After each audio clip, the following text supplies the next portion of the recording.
Living in lockdown is anything but a slowdown.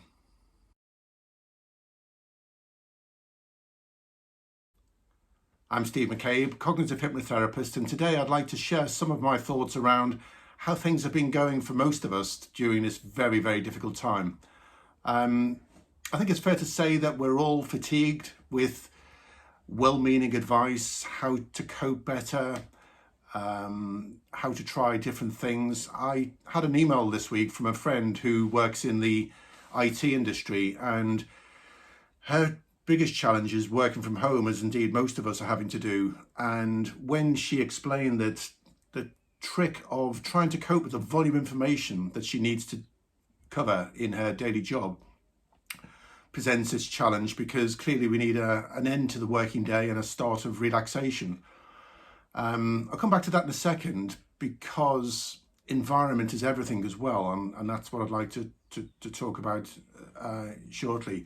But going back to this email I had, she had an interesting idea, which was to run each and every one of her podcasts that she'd saved or which she'd been asked to review, and to listen to each of those at 1.5 times the normal speed. Now, that's not quite as ridiculous an idea as I first thought. And when I've actually tried it as well, it does work. You can have a rapid exchange of information at a faster speed. But the point of sharing this with you is because it actually raised a question in my mind about how life has suddenly become in the past couple of months. And if anything, I think life is more difficult than it was, largely because working from home doesn't present any travel difficulties, of course. We've got still the same demands on our time from remote working. And the biggest challenge, I guess, is just managing your workload, learning to say no, but also not being paralyzed by having so much information and so much on a to-do list that you become paralyzed.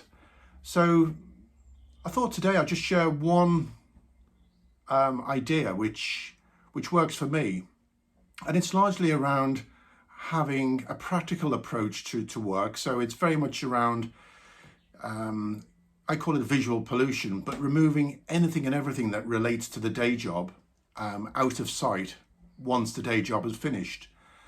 And I guess also giving yourself an opportunity to have some time to relax. It's very easy to say, very easy to commit to do, but I find in practice, because there's no physical barrier between our environment where we work and where we live outside of work, that life has become a little bit more complicated and messy than it really needs to. So I have a small technique called 9 things, which just gives you an opportunity to think and distract yourself away from your day job. And it goes along the lines of this. So give yourself some quiet space, maybe 5 to 10 minutes, and give yourself thinking time to become aware of 3 things that your body is in contact with.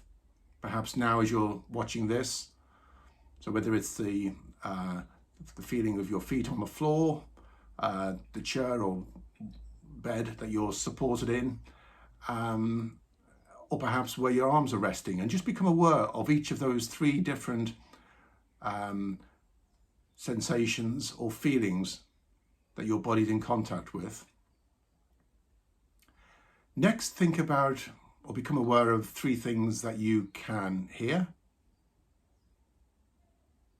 So even in moments of silence, whether it's bird song outside the window, a whirring computer fan, whatever it is, just become aware of those 3 things that you can hear. And finally, without moving your head, but making use of your peripheral vision, just become aware of 3 things that you can notice by your peripheral vision. Well, once you've done that, bring all of those 9 things to mind the 3 things you can feel, that your body's in contact with, the 3 things that you can hear, and the 3 things that you can see, including your peripheral vision. And now just try doing all 9 together. It might sound a wacky idea, and it is Friday afternoon, of course, but whether it's distraction, not being able to multitask, doing something which consumes your attention, gives your body a chance to just completely disconnect from whatever it's been exposed to that day and allow yourself to really ground yourself. I don't wish to say any more than that on a Friday afternoon.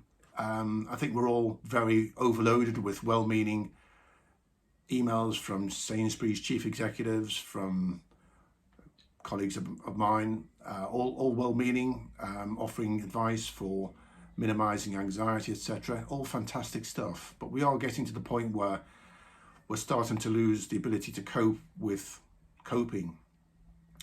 And as a final point, whether it's on social media, on TV, wherever you get your news sources, wherever you hear about what other people are doing, try not to become too consumed by comparison, because comparison, as I heard from another friend yesterday who's a personal trainer, comparison is the thief of joy. And when you think about it, comparing yourself to perhaps how your perfect self should be, or perhaps how your nearest and dearest or your friends, colleagues at work are doing, and measuring yourself against those ain't very helpful.